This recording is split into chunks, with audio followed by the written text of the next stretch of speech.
As we should, we are going to begin college football final with the best finish on Saturday. Texas State, Boston College. Fourth quarter, BC down 21-14. Phil Jerkovich, Hunter Long, touchdown. Game tied at 21. So after a Texas State 3-and-out, BC with the ball just across midfield. 29 seconds left. Jerkovich finds Zay Flowers. First down. BC in field goal range. Aaron Boomer getting ready to kick the game winner. 7 seconds left. We do not have a college kicker scenario. Ball game, and Boston College wins 24-21. And with that, welcome into college football final. Jesse Palmer, Joey Galloway, Matt Barrie. This was a big week in college football. Number one, we welcome back the Pac-12. We welcome back the Mountain West. The MAC decided they want to play ball again. And gentlemen, most importantly, we welcomed back the SEC. And when you do that, you're talking about the defending national champions who didn't get the easiest matchup against Mississippi State. Miles Brennan, as you know, taking over for Joe Burrow, appeared in 10 games last season, but you're replacing perhaps one of the best offenses in college football history. Second quarter, 3rd and goal. Brennan dropping back. I don't know that this is how he drew it up. End result, touchdown. Brennan got hit a lot early in this game, was a little bit shaky, but here he finds his true freshman tight end, Eric Gilbert, 6'6", 250 pounds, Gatorade Male Athlete of the Year in high school. I don't know if that was intended for him, but hey, Coach O, LSU, they'll take it. And Mike Leach, coming from the Pac-12, brought some Pac-12 with him. Stanford grad transfer KJ Costello. 3rd and 10, Costello to Osiris Mitchell, 43 yards and a touchdown. Mississippi State had 3 receivers with more than 120 yards receiving in this game. This offense is going to be fun to watch. The Leach effect, full effect. 36 pass attempts in the first half, tied for the most by an SEC quarterback in the first half in the last 15 sevens. Bulldogs up. Fourth quarter, Brennan to Terrace Marshall Jr. And Brennan really settled down here in the second half. Terrace Marshall Jr. now the go-to guy in this LSU attack now that, of course, Jamar Chase has opted out. So after an LSU score to make it 34-31, State has it from their own 25-yard line. Costello in the gun, sees the pressure coming around the edge from the defensive end. So LSU has a spy on Costello. The QB avoids the pressure, steps right into Jacoby Stevens, who gets the strip sack. Not much defense out of LSU on the day. That big, Mississippi State will get another chance to put the game away after the strip sack. A little over 5 minutes to go. 2nd and 10. Costello, Mitchell across the middle, 27 yards. Mitchell, 7 catches, 183, 2 touchdowns in this game. And give Costello credit. Makes the mistake, but gets back up and brings his team back. Under 4 minutes to go, Jesse. How big was this? This was huge. LSU played a lot of bump and run press coverage, and Costello threw it 60 times. No Derek Stingley Jr., their best corner, out because of an illness. And how good was Costello on 3rd down, guys? 7 for 11, 3 touchdowns, 623 passing yards for the Stanford QB. LSU, the first defending national champion to lose the opener since '98. Here's Leach. It's better than average, I'll tell you that. But this stadium, there's a lot of ghosts in this stadium, and you know, and you play. We played LSU because New England, Green Bay, and the Chiefs had somebody scheduled, so we played these guys. But I'm really proud of our guys. I thought we played real well. I thought we stuck in there during tough times and won the game. The best thing he did after we hit adversity, he responded to it. He does a great job being the same guy every play and can play the next play maybe as good as anybody I've dealt with. All right, more statistical superlatives. One game into the Mike Leach era in the SEC, and it already looks different. Costello shattered the SEC single-game passing record, 623 passing yards, 79 yards more than the previous record. Eric, light my Zaire. Costello had never thrown for 400 yards in his career at Stanford. That says more about Stanford's offense than it does Costello. Here's Ed Ogeron following the loss. Oh, put it on me. And when they win, I give them the credit. When they don't, I got to take the blame. I got to get them better. I got to coach better. I ask everybody to look at themselves in the mirror, see what we're doing. Let's get better. Let's stick together as a football team. We got a lot of football left. I still believe we have a good football team. We have a lot of young guys that played for the first time. They got their taste of SEC play. Anytime you play in the SEC, there's going to be great athletes across the ball. You got to win your one-on-ones. We didn't do that tonight. All right, so that's one top 7 upset on Saturday. This, a top 3 game. Kansas State, Oklahoma. OU looking for revenge from K-State a year ago, and Spencer Rattler picked up where he left off. Marvin Mims back at the end zone. Rattler looked good early. Started this game 13 of 15, but those 2 incompletions were interceptions. First play of the second quarter. After a quick 7-0 lead, Rattler to Drake Stoops, son of one Bob Stoops. That name sound familiar? How about Stoops here coming back for the football, boxing out the defender? I think Dad's liking it from the press box. Press box getting a smile then. 14-7, first and goal at the 9. Rattler rips one over the middle to Min. Oklahoma had almost 200 more yards total offense and 13 more first downs in the first half. I mean, this was a blowout. We're going to get snacks, thinking OU's going to roll. Wildcats wouldn't go away quietly. 35-14. Here comes Skylar Thompson. Very tough running, especially down by the goal line. 4 total touchdowns for Thompson, 3 on the ground. Now Oklahoma making mistakes. Seth McGowan here gets crushed, fumbles the ball. K-State recovers, takes over at the 38, ensuing possession. Thompson again. Thompson rushed for 3 touchdowns in this game, and the only chance that K-State has to come back and maybe take a lead is if Oklahoma continues to make mistakes, and here we go. Oh, and then you get a special team. If it's going this way, you've got turnovers, you got special teams. Jesse, everything's lining up. Yeah, and listen, you're playing on the road, right, in Norman. You need something to happen. You need a momentum shifter, and this was the play. How about Deuce Vaughn? 28-yarder. Boy, he's just a little starter kid, isn't he? Yeah, and Deuce also added 4 catches for 129 yards in this game. All tied at 35, so Thompson checks it down to Vaughn. Stopped well short of the first down. This is 3rd and 13, Oklahoma 41. So Wildcats would have to settle for a field goal attempt. And Jesse, the kickers showed up huge on Saturday. They really did. How about this right here? 50-yard attempt. Lynch nails the kick down the middle. After scoring 24 unanswered points, K-State takes their first lead of the game. So for a day, we're going to retire the hashtag college kickers because they were big. After being down 21, Kansas State gets their first road win against a top 3 team in school history. 38-35 the final, and Chris Kleiman loved it with this team afterwards. What did I tell you guys at halftime? One play at a time. And they were not better than us. We were beating ourselves. And I told you to stay the damn fight. And you stood the fight, and you kept battling. Guys, when you play for each other, great things can happen. You lose to Arkansas State, but then you beat Oklahoma. Lincoln Riley has had plenty of success at OU, but has been tripped up by Kansas State both times since Chris Kleiman took over. No, the Sooners can air it out, but the Wildcats have held them to 116 yards per game on the ground in the last 2 meetings. Sooners have averaged 236 per game against all others under Riley. Let's hear from the Sooners. The story of the game is what it is. I mean, it's, you got a team that, dominated plays, yards, time of possession, third downs, all of that. But again, it comes down to turnovers, and it comes down to some busted assignments. So I mean, our front did some good things, but do we expect more of them and for them to continue to get better? Absolutely. There was so much good football on Saturday. We're going to break a little protocol here and give out some early helmet stickers to make sure everyone's taken care of. And Jesse, I want to start with you. Kansas State quarterback Skylar Thompson, guys, gritty performance. He got hurt in their loss against Arkansas State, missed a lot of practice time for this game. All the dude did is come out, throw for 334 yards, 4 total touchdowns. All this guy does is beat the Sooners. Skylar Thompson, awesome. And the upset of OU a year ago, 4 rushing touchdowns for Thompson. Who are you going to give an early sticker to? I got KJ Costello, 623 yards passing. How many? 60 times. Wow. 5 touchdowns. Mike Leach gets his first win in the SEC. Isn't that amazing? KJ Costello didn't do anything near that at Stanford, and all of a sudden now Mississippi Bit of a different offensive Mike Leach, a little philosophy, trendy yeah. pick to click. But as we talk about the games we just discussed, some upsets early on in the season, most notably Oklahoma, who we thought was Spencer Rattler after they debut the class of the Big 12.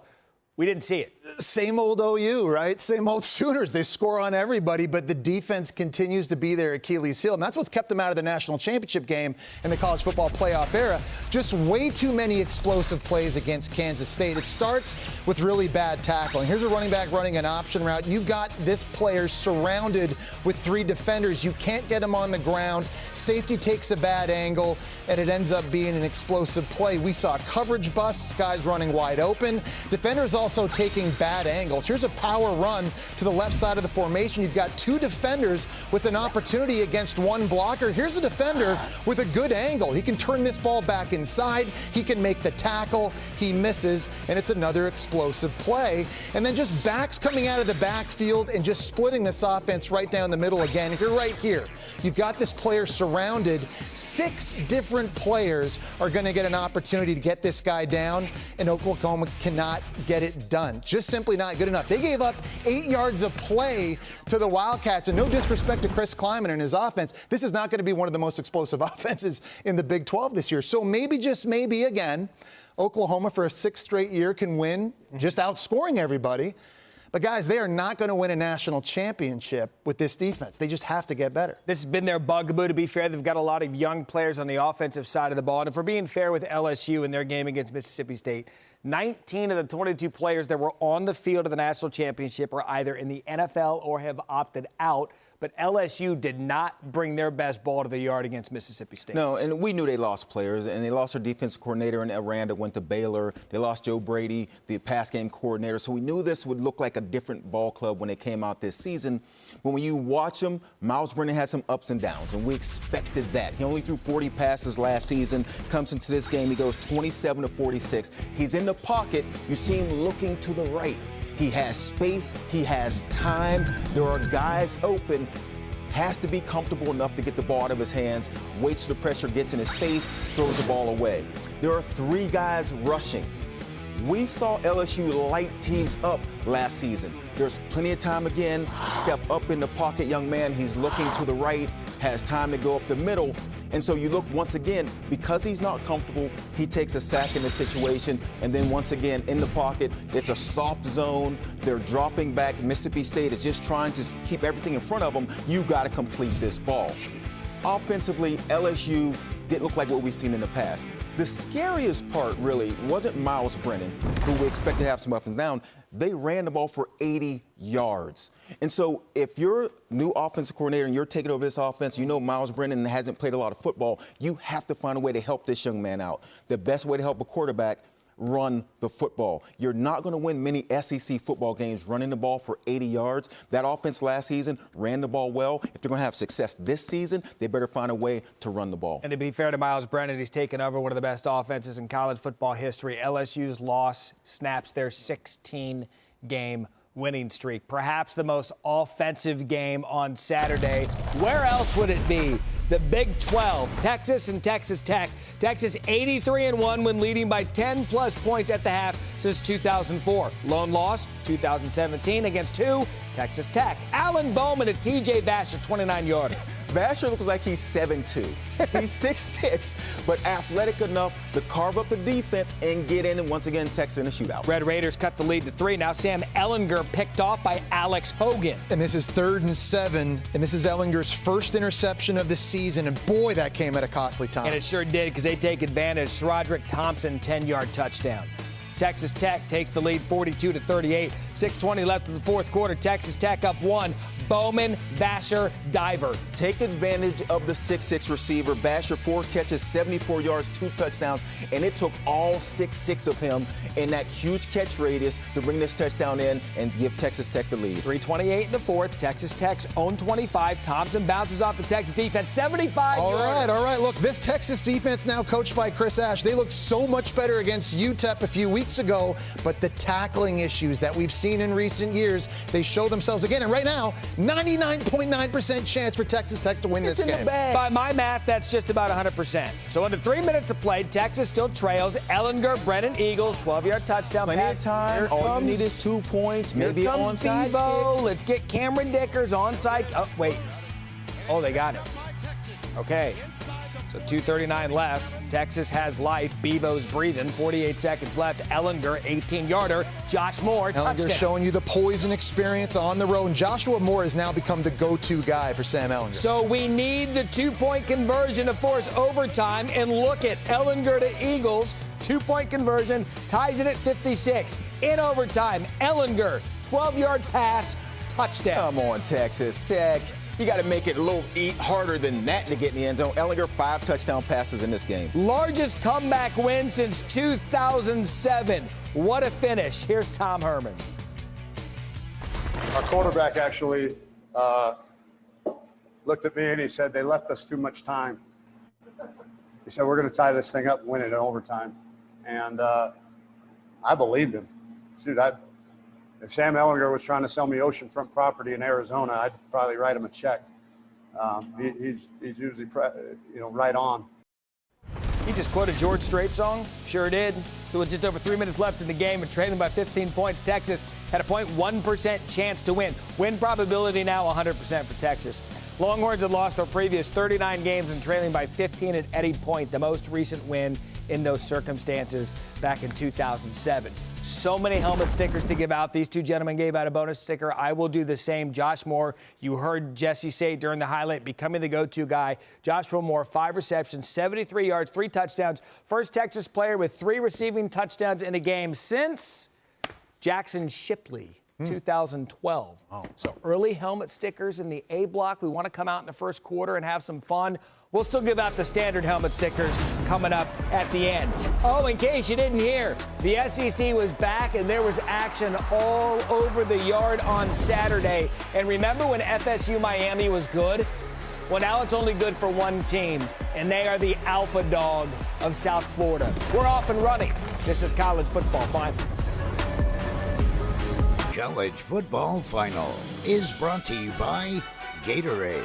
For athletes who make the days count, nothing beats Gatorade. Matt, Jesse, and Joey back with you. Alabama came into their game against Missouri. 91 consecutive wins against unranked opponents. Mac Jones has just enough coming back to make them good again. Jalen Waddle. Yeah, Mac Jones has been given the keys to a Ferrari. He's get to throw to Devontae Smith. And how about Jalen Waddle elevating, hanging on, taking the hits? This is going to be one of the most explosive offenses in the country. Henry Ruggs gone, Jerry Jeudy gone, but Waddle is not. And Waddle had 8 catches, 134 yards, and 2 touchdowns in this game. And Alabama looks like the Alabama we expected. Yeah, same as it ever was, Jess. Again, Jones to Waddle. Yeah, they look good throwing it and running it. Defense looked great in the first 3 quarters as well. Total team effort and their 92nd straight win against an unranked opponent. Let's see if Saban's happy about it. You know, Mac was really good tonight. He managed the offense really well. He made lots of really good decisions. So, you know, we just want to build on that, and hopefully we can as an offensive unit. Georgia and Arkansas before the game. Arkansas and Georgia locked arms and walked across the field together, promoting their unity in their communities and across the country. It is Sam Pittman's first season, first game as the Arkansas head coach. And I'll tell you this, if we learn one thing Saturday about them dogs, they have quarterback issues. This Stetson Bennett to George Pickens. Now, Georgia's ranked number 4, favorite team in the SEC East. Arkansas hadn't won a game in the SEC in forever. Of course, this is going to be a blowout. They came in 19 consecutive losses, Joey, in the SEC. Florida transfer Felipe Franks to Eric Stokes. Well, they struggled offensively, but the defense bailed them out. 3 takeaways for the Dogs, and that was the difference in this game. Pick 6 for Stokes. Georgia wins 37-10. Maybe the story of the day in the SEC, aside from LSU, Mississippi State, the other half of the state of Mississippi, Ole Miss Lane Kiffin making his debut against Kyle Trask and the Gators. 6 minutes into the game, it was clear he was up to the Trask. Yeah, and had no idea they're going to have this kind of game. We've seen Trask really good in the past. Not sure we've seen him this good with connecting with Pitts. Yeah, Kyle Pitts was dominant. Then Matt Corral launches it up to the Ontario Drum, and Rebels were in this. I got to tell you, Lane Kiffin's offense was fun to watch. There was 2 quarterbacks on the field at the same time, a lot of trick plays, double moves. They were being aggressive. But let's just say it again. Trask to Pitts became the theme. Yeah, you could have just showed these plays the entire highlight. Watch the big tight end, turn his shoulders, get down low, double covered, didn't matter. This was frightening. Start of the third quarter, same score, Trask, plenty of time, and again, a perfect throw, 71 yards. He's a guy that you can line up all over the field. Look at the straight arm. He's a preseason All-American for a reason. 642 yards of offense for Kyle Trask, Dan Mullen, and the Gators. 642 yards of that offense. That is a school record against an SEC opponent. 416 yards, 6 TDs. Ball coach would love it. Let's hear what Lane Kiffin and Dan Mullen had to say about Saturday. He did a good job of managing the whole offense, managing the game, getting us into the right plays. All the adjustments we made on the sideline, he did a great job getting to those adjustments and creating and finding the mismatches all over the field. I think we did a really good job of that all day. That was a tough one. I mean, that's about as bad as you can play in against the pass, obviously. 30 of 42, 416, 6 touchdowns, no picks. So those are video game stats. They sure were. Fun to watch, though. What about Kentucky and Auburn? A lot of people thought maybe Kentucky could pull off the upset against Gus Malzahn, honoring the late, great Pat Dye with a recreation of that iconic outfit after Dye passed in June. Crazy sequence here. 47 seconds left in the first half. Christopher Rodriguez Jr. takes the direct snap, bulldozes his way towards the end zone. It appears he is in, but no signal from the officials. Why? Well, they officially finally ruled Rodriguez short, and the play would be reviewed. What do you think? Short of what? Well, that got to be a touchdown. Okay. Matthew. All right. Well, there's the telestration. Pretty clear that the ball was over the goal line. I agree with you. So the referees ruled that it stopped his forward progress. Mark Stoops like, what do you mean? 2 plays later, Terry Wilson's pass picked off by Roger McCreary. Now, he's got a clear path to the end zone, Jess. Yeah, he does. It's a bad throw by Wilson, dropping back, leaning back, floating away, floats it over the middle of the field. McCreary's just going to take it 100 yards to the score. Momentum. The refs would review this one, although, and they take a look again, they would penalize Derek Hall for targeting on this block right here. Wipe the touchdown off the board. I don't know about. Look at Gus. Here he was during the halftime break of what he thought. Well, we're up 8-7. They were about to score. We made a game-changing play. It was a touchdown. They called it back. So I hope like crazy that's a common sense call. What do you guys think? Agree or disagree? I think it's the right call. Oh, dissension on the set. I love it. We can agree on this. Seth Williams is good. Yeah, Bo Nix is good when he throws it to Seth Williams. Seth Williams, 6'3", plays much bigger than that. And how about this one to Seth? Yeah. 233 yards, 3 touchdowns, and 6 catches, 112 and 2. Auburn wins. Gus Bus a little mellowed out. I thought he performed very well. He made some great throws under duress. I think our offense has great potential. We a little bit rusty at times, but I think there's great potential with that group. Our guys played 60 minutes. They fought. We had some adversity, a lot of ups and downs, but our guys made the plays to win the game. That's a good football team we beat. All felt right on Saturday with the SEC returning. So many headlines that we could discuss with this conference. Joey, what is your headline from the first Saturday in the SEC? Georgia's sitting at number 4, and year in and year out we talk about who can challenge Georgia for the SEC East. Jamie Newman opted out at quarterback. JT Daniel not cleared because of a knee injury. Stetson Bennett gets the start. And so we didn't think it would be pretty, but we didn't think it'd be 7-5 at halftime. Georgia doesn't scare anybody right now. And so when you look around the SEC East and wonder, can somebody topple Georgia? Florida made a huge statement today with their offense, the way Trask played. Tennessee is a team that has recruited well over the years, and we've just been waiting. When are they going to look like that team? They found a way to win, but it wasn't pretty either. So when you look at the SEC East, this thing is wide open. It'll be interesting to see if Florida can continue, because we've seen this before out of them where Trask is really good, offense looks really good, and then they'll have a clunker like maybe against South Carolina last season. So if they can be consistent and play the way they did, Florida will have a chance to be the favorite to win the SEC. And after watching Georgia and Florida today, I would say right now, after the first game, I would say Florida's the team to beat in the SEC East, and it's because of that offense. Really, it's different. There was a lot of hype surrounding Florida coming into this season, right? Because of the talent and because of the schedule. People are saying this could be a team that reaches the college football playoff. But what I know is this: for the first time since Tim Tebow in 2009, Florida has a difference maker and a game changer at quarterback in Kyle Trask. Poise, accuracy, decision-making. You heard Dan Mullen say it. Gets them in the right plays, gets them in the right protections, in the run checks. The whole playbook is open at Dan Mullen's disposal because of the way Kyle Trask is going to play this year. And he's got an arsenal of weapons to throw to. It's not just Pitts at tight end. Kadarius Toney, Trevon Grimes, Jacob Copeland. They've got a lot of guys at receiver with speed that can win one-on-ones. They're going to score a lot of points. And you look at that schedule at Texas A&M after how they looked against Vanderbilt, winnable. LSU at home after how they looked against Mississippi State, winnable. And then Georgia in the neutral site. That's the big one. Georgia's won 3 in a row.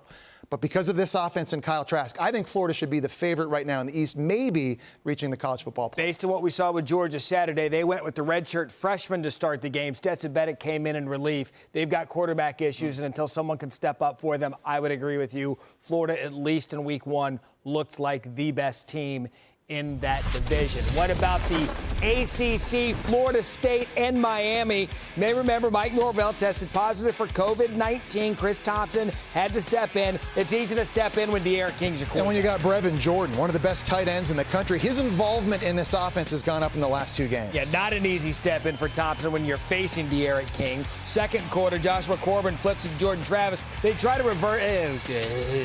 That is so Florida State. That's all that is. That's just what we've seen out of Florida State. Guys, this is not the game that we've become accustomed to. This was absolutely embarrassing for the De'Aaron King goes deep to D. Wiggins here. How about Miami's defense, guys? 13 tackles for loss, 6 sacks. They get their 4th straight win against the Dolphins. They get Clemson next also. And the Seminoles. I don't know why I just dropped the Tar Heels. This is Tallahassee, whatever. Seminoles beat Mac them. appreciates Miami. it. Mac does appreciate a little North Carolina slip in there. Louisville taking on Pittsburgh. Malik Cunningham, Tutu Atwell, wide open for the touchdown. Louisville 17 unanswered points after being down 13, and they're going to need every bit of this. Later in the second, 4th and 5, Kenny Pickett to Taysir Mack picks up the first down. He's down. Yeah, he is. He looks like, right? No, he's not. Oh, you got to No, he's doing his best Michael Dyer impersonation. Oh, well Remember him done. at Auburn? Yeah. National title game against Oregon? Never touches the ground. Elbow not down, butt not down, knee not down. Louisville's defense just takes a break. Knees off the ground. That's a TD. The play. Defensive coordinators are going to go nuts. Pitt takes a 20-17 lead. 4th quarter, Louisville down 23-20. Cunningham pass over the middle, picked off by DeMar Hamlin. Cunningham was 9 of 21, 107 yards, threw 3 interceptions. This Pitt defense has played well this season. By the way, I'm all in on this Pitt defensive celebration where they get to go to the sidelines and they get another dunk. They should. There it is. Go, finish it. Pitt wins. Oh, Pittsburgh, Pat Narduzzi. 3-0, 2-0 in the division, in the conference, 23-20 Pitt. Hey, you guys know what's coming up? MVP Monday. A look back at 2 MVPs now in the NFL. Coming up next on College Football Final. And Chuba Hubbard, Big 12. Could they be the next best team to step up? Could they get West Virginia? And Baylor finally gets to play a little football.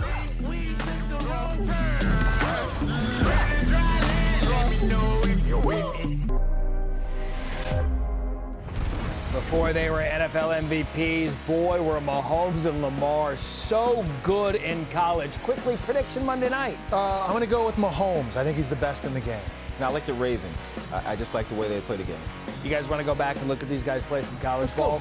Let's go back to Mahomes 2016 against Oklahoma, Jesse. Yeah, so I remember calling this guy's first game ever. Came off the bench at Oklahoma State, just looked nervous, looked unsure of himself. And then I called his last game against LSU in a bowl game, slinging the pill from all different arm angles. This battle against Oklahoma and Baker Mayfield was epic and legendary.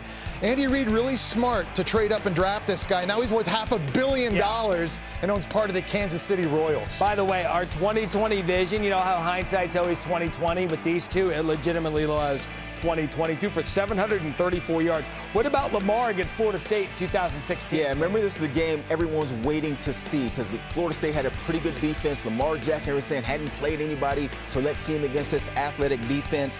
He just ran for 146 and 4 touchdowns and threw for 216 and a touchdown. And this was the game that made him must-see TV. anytime Louisville was playing, you sat back and watched Lamar Jackson. Are we picking on Florida State a lot this show? Or are we just highlighting Lamar being just it's about Lamar. It's about Lamar. Okay, good, because these are some of the quarterbacks that may follow in the footsteps of Mahomes and Jackson. According to Todd McShay, Trevor Lawrence, Justin Fields are the top 2 quarterbacks in the 2021 NFL draft rankings, both projected to be top 10 picks. Rounding out his top 5, Trey Lance, North Dakota, Texas A&M's Kellen Mond will agree to disagree there, and Iowa State's Brock Purdy. Speaking of Texas A&M and Kellen Mond, taking on Vanderbilt. Gentlemen, this isn't going to win a beauty contest. But Anais Smith. Jimbo Fisher, very smart. Anais Smith was a receiver. Jimbo switched him into a running back to get more speed to the outside. Nice play there. 7-3, and then Mond and Caleb Chapman runs it into the end zone. Alabama has Texas A&M has Alabama next. They didn't just hold back. They didn't want to show all their good stuff. Oh, that's it? Yeah, they're holding some good stuff. Okay, back. all right. Well, Alabama. Hey, a win is a win is a win. 17-12, they won. That counts, right? Alabama. Tennessee, could they be that team in the SEC East that maybe sneaks up? Jared Garantano's been there since the 90s. Eric Gray takes the handoff. They're going to be expected to be able to run the ball week in, week out. One of the best offensive lines in the SEC, and Eric Gray is explosive. 21-7 Vols. Now, fourth quarter, game tied at 24. Garantano, Josh Palmer, no relation. Garantano, 259 yards passing, 1 touchdown. If Tennessee has a chance, Garantano's going to have a big year. All right, so Tennessee punting the ball away. South Carolina gets their stop. They have an opportunity to take the ball down and win the game. Paxton Brooks, the punt. Oh, no. Who's not yelling Peter? Someone didn't. It's good football knowledge by you. Thank you. Got to yell Peter. That's all he knows. Tennessee gets the win 31-27. All I know is that guy went to the Village Idiot later that night and probably weird. drank an adult beverage and got real weird. Speaking of getting weird, no one's lived more dangerously than them Raging Cajuns after that Week 1 upset. Find out if the Billy Napier magic continues. Speaking of magic, Tulane, 66-24 on Saturday, setting the series record for points and shattering its previous record for margin of victory at 28. Southern Miss, perhaps helmet sticker implications on the way.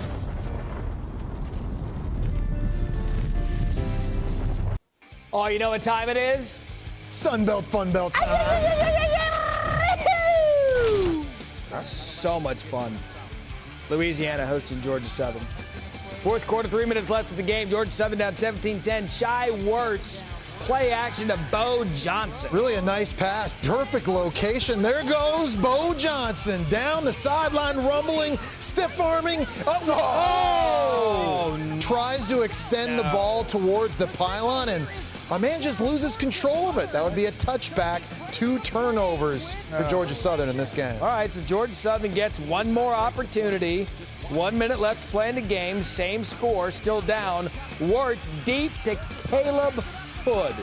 Caleb Hood is 5'10", 170, Matt. He's about your size. About time somebody represented for the smaller speed. Whoa. Did you just say Matt's 5'10"? I am for sure 5'10". For sure 5'10". Yeah, that's 5'10", 160. That's generous. Easy on the 170. Generous. For sure 5'10". I've done this before on TV with the height call. All right, 2-point conversion. Darian Anderson gets the 2-point conversion. Yeah, look at him. Look at Werts right here. Actually uses the football to keep his balance, stay on his feet. Then he gets his eyes back downfield. Georgia Southern takes the lead, 18-17, only 54 seconds to go. All right, so Louisiana, 20 seconds left, 3rd and 13. Levi Lewis gets the ball to Trey Regas, picks up 18 yards to get them in field goal range. Would we have a college kicker scenario? 53 yards. Nate Snyder off the hash. Easy. Oh, my. Go get him. Just stepped up to that tee box and piped it right down the fairway. Nate Snyder, you're the hero. I go out there and prove to my team that I'm here for a reason, and just kind of make it up to them because I missed a couple kicks this season that I should have missed. So I knew, I go out there and make the kick. I just have to have some confidence out there. So, all the guys on the team coming up to me before the kick, telling me, you got this, man. You've done it in practice 100 times. Like, that helped pick me up. All right, look at that guy, just shoulder pads everywhere. Hero, love when kicks for the hero.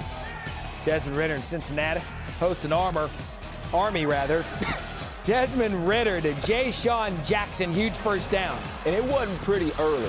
I mean, Ritter missed some wide open receivers. Defense was playing well, holding Army to 7 points, so they're still in it. Army had started the season so well, so physical. Here, Ritter to Michael Young. Well, it was the defense that really won the game for Cincinnati. They held Army to only 4 yards a carry with that triple option, and Ritter did make some big throws in big moments. And what did we say about that Jared Dokes kid a couple weeks ago? Find him, he's good.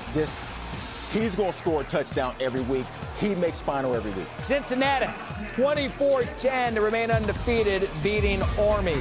UCF, East Carolina, Dylan Gabriel off to a good start to this season. Here finding Jalen Robinson. I mean, this guy's wide open. NASCAR tempo for UCF. They go so fast. They've got so much speed on offense. And Dylan Gabriel, back-to-back games with over 400 yards passing and 4 TDs. Heisman talk too early or not enough? No, get him in. Why not? Okay, all right. Why too early? We can do that. 5 games this season. We can do that. Gabriel, 600 yards of total offense. 480 yards, 4 TDs. UCF beat down 51-28.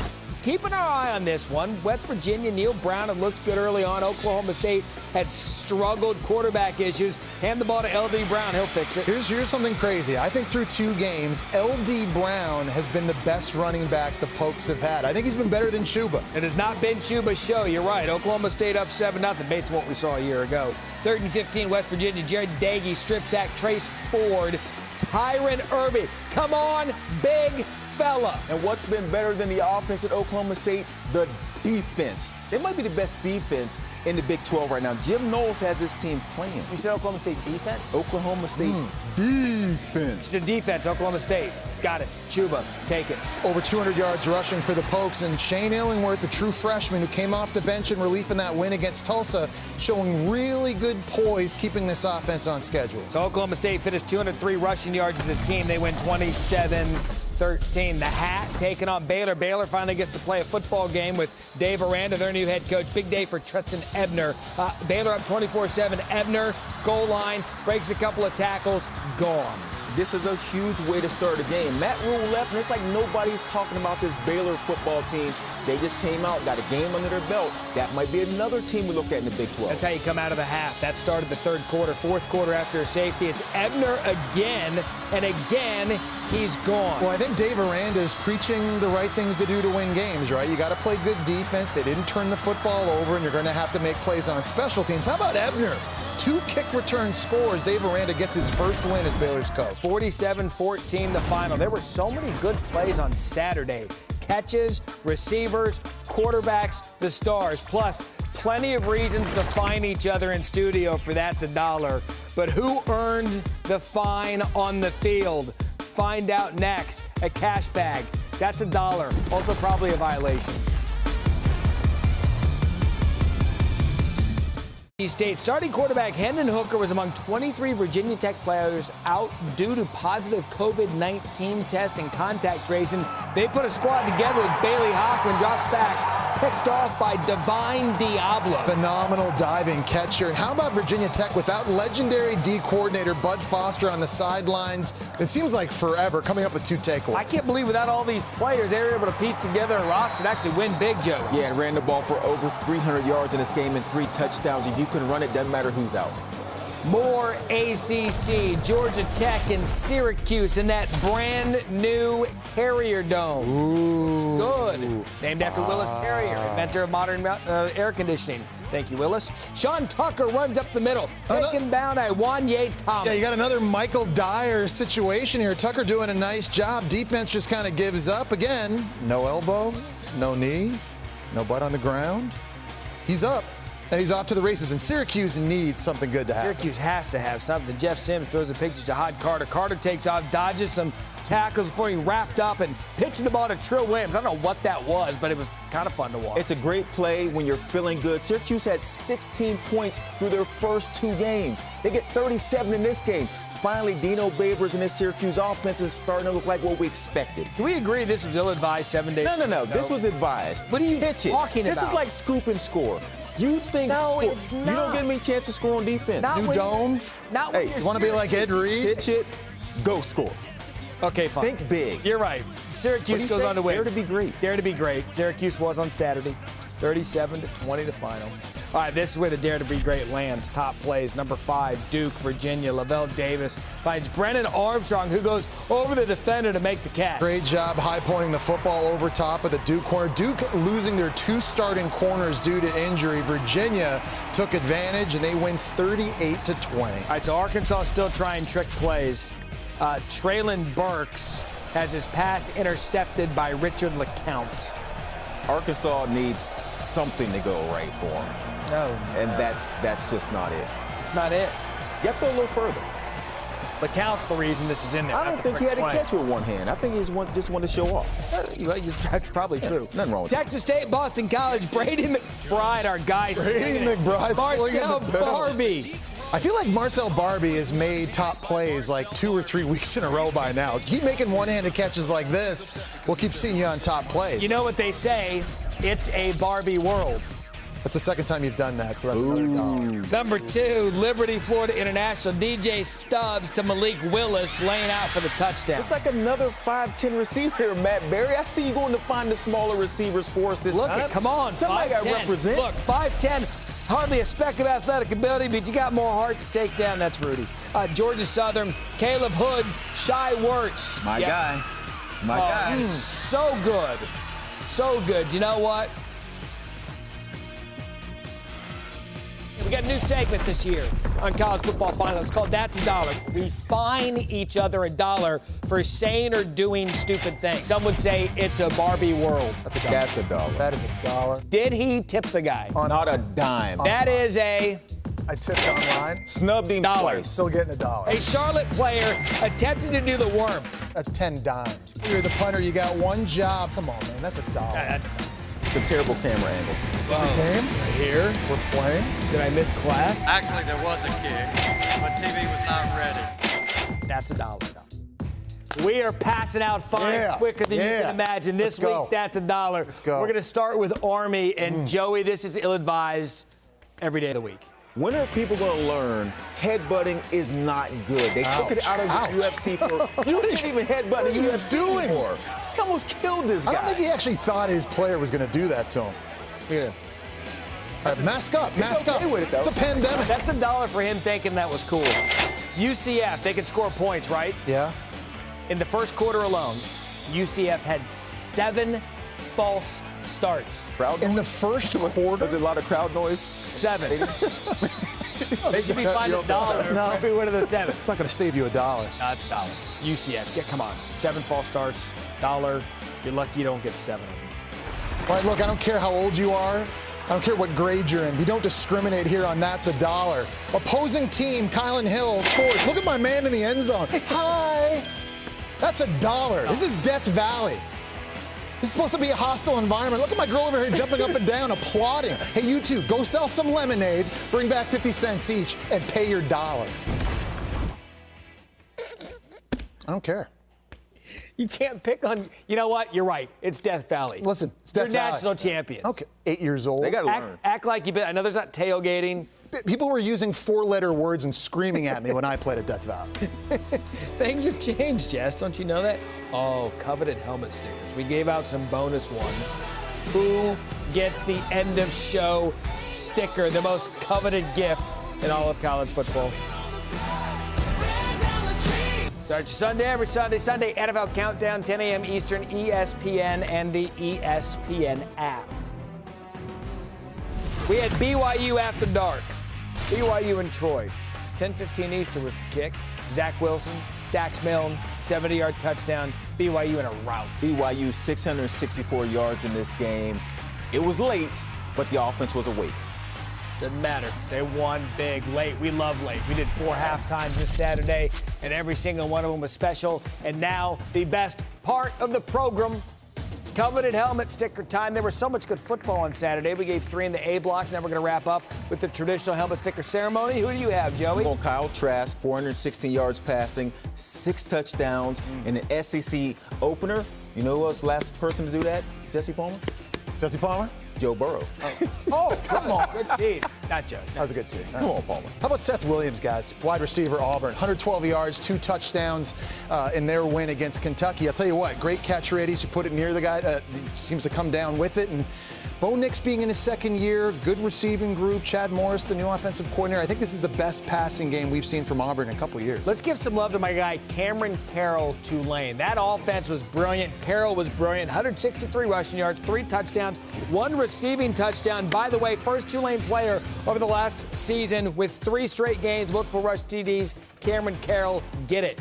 Why do you have 1 helmet? I'm going back to Florida, probably the first time. I don't know if this has ever been done. 2 guys on one team. Kyle Pitts was just too good. 8 catches, 170 yards, 4 touchdowns.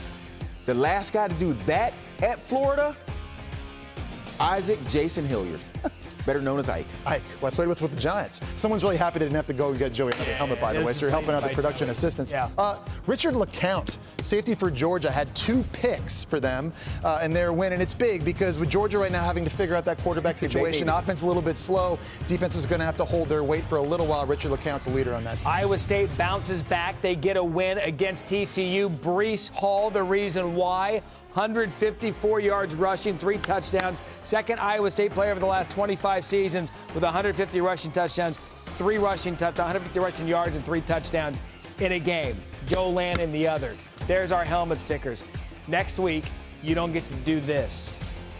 Well, they have a big game. I mean, yeah, that's true. I got Ike Hilliard in the show. That's what I'm excited about. Isaac James, is that what it was? Isaac Jason Hilliard. Goodbye, Joseph, Jesse, and Matt.